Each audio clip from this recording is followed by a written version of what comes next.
Okay, this is 7th grade pre-AP order of operations. So we're going to go over the order of operations. I'm sure you already know what they are, but here's a good reminder of what they are.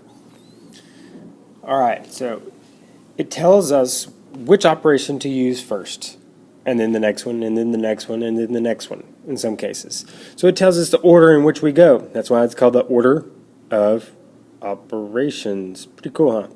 Alright. Steps you know. You know PEMDAS. You probably learned it last year. Well, we're going to learn a little bit different than PEMDAS. Basically the same thing, but with a few twists. Here we go, PEMDAS. Parentheses stands for P. It's really grouping symbols, like parentheses, like brackets. Absolute value, right here, that's absolute value. It's considered a grouping symbol a lot of times. You might have like a mathematical phrase inside the absolute value you'll have to do first. Also, square roots are considered grouping symbols. Alright, so then you have exponents.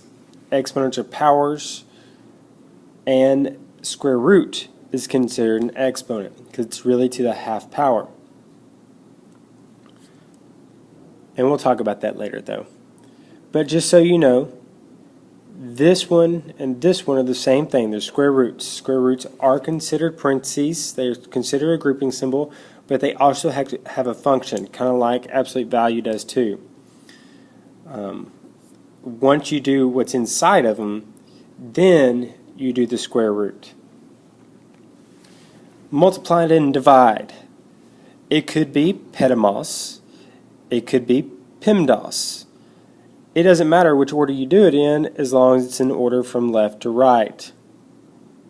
It has to be in order from left to right. So divide might go first sometimes. Multiply might go first sometimes.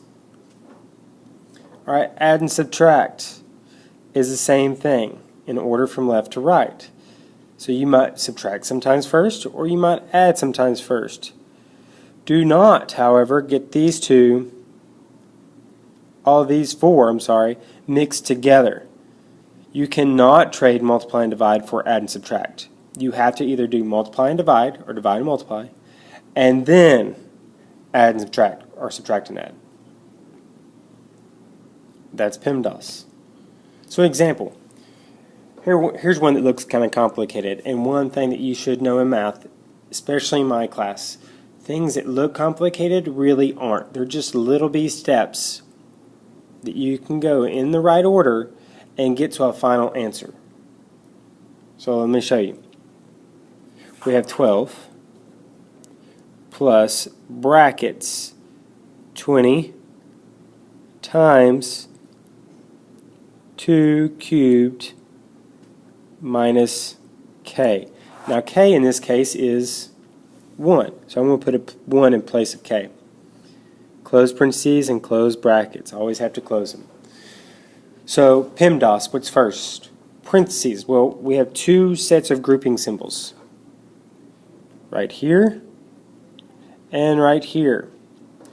We do the innermost ones first. So we're going to do this first. So what I'm going to do is I'm going to take this over here.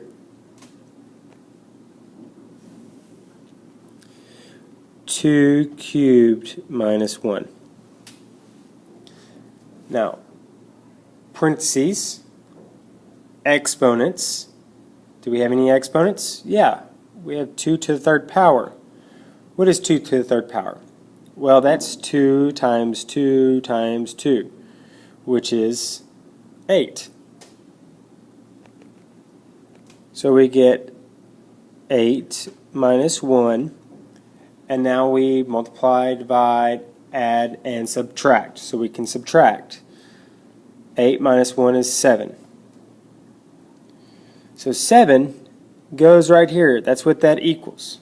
So let me rewrite it.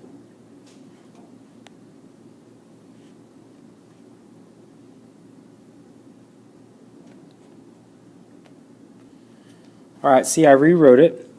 Now I have 12 plus 20 times 7. Now whenever I told y'all in class that a number right beside another number or right beside a parentheses with a number in it means multiply. If you can't see the operation, multiply.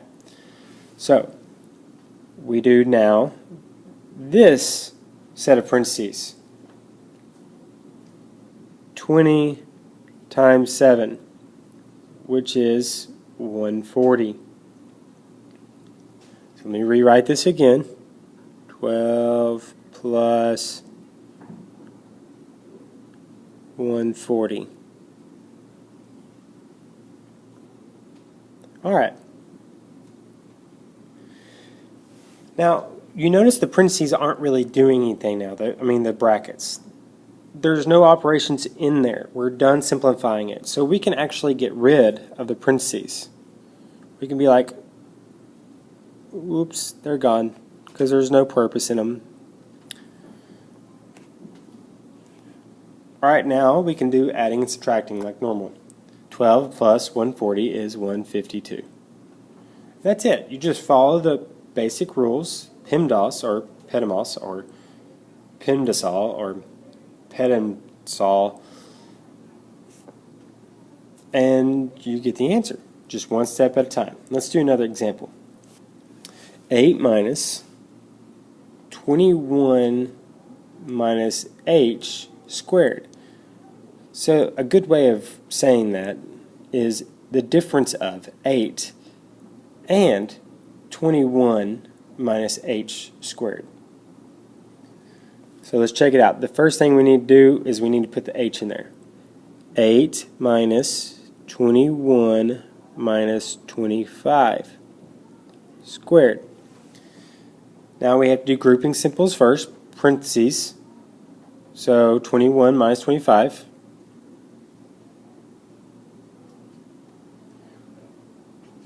We have 21 positives, 25 negatives. So if they're playing a game, 1 for 1, who's going to win? 25. By how much? 4. And which one's going to win? 25. So it's negative. So we have negative 4. So let me rewrite this. Equals 8 minus negative 4 squared. Alright. Now squared, parentheses, exponents. So we're dealing with exponents first. So right here we're dealing with this first. Exponent to 2 power means negative 4 times negative 4. It's whatever's inside the parentheses times itself twice. So you should know by now that a negative times a negative is a positive. 4 times 4 is 16. So we get a positive 16. So let me rewrite this again. Equals 8 minus 16.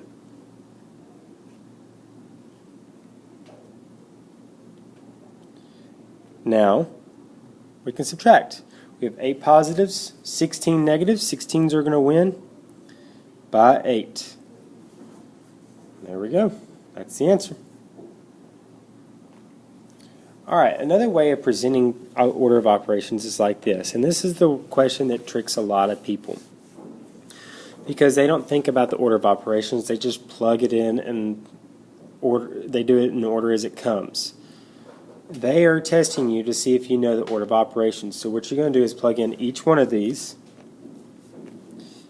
in the blanks and then do the order of operations. So let me show you an example. 8, 2, 3, 6, 1. So I'm going to plug this one in first. Plus, minus, divide, and then times. Alright, if I'm doing the order of operations, it's parentheses, there's none. Exponents, there's none. Multiply, and divide from left to right. So which one's first? Here's divide. So we're going to do it first. What's 3 divided by 6? A lot of people are going to say 2. Now remember, it's 3 divided by 6. It's like a fraction, you're going to reduce it. So 3 goes in the top 1 time, 3 goes in the bottom 2 times. It's actually a half.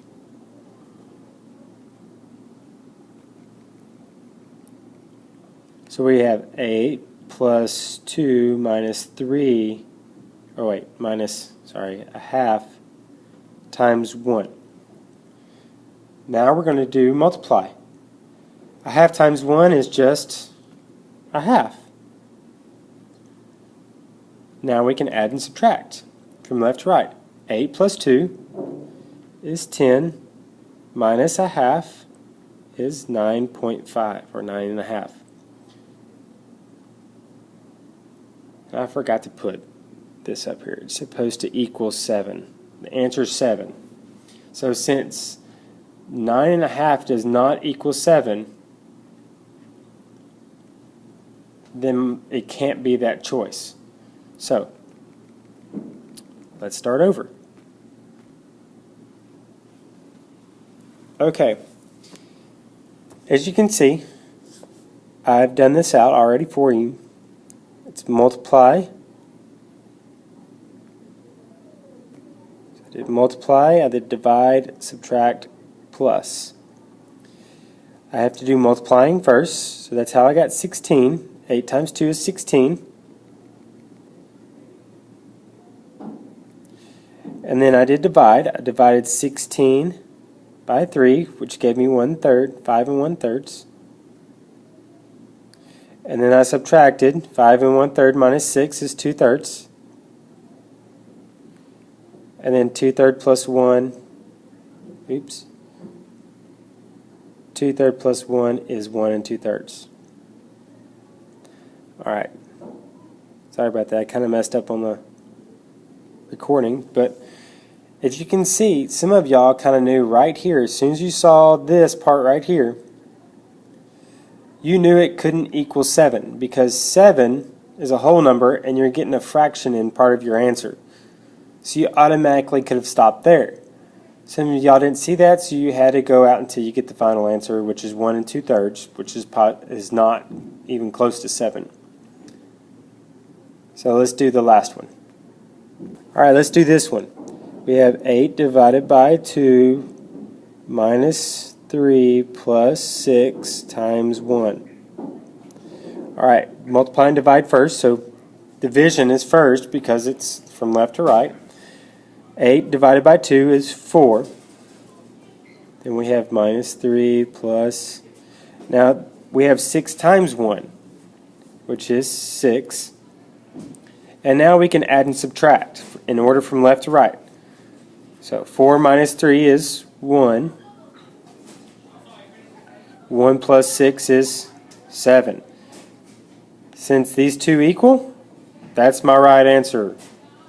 That's a little bit more complicated and a lot more work. But you got to remember, even though they give it in this style, you still have to follow the rules of PEMDAS. And that's the end.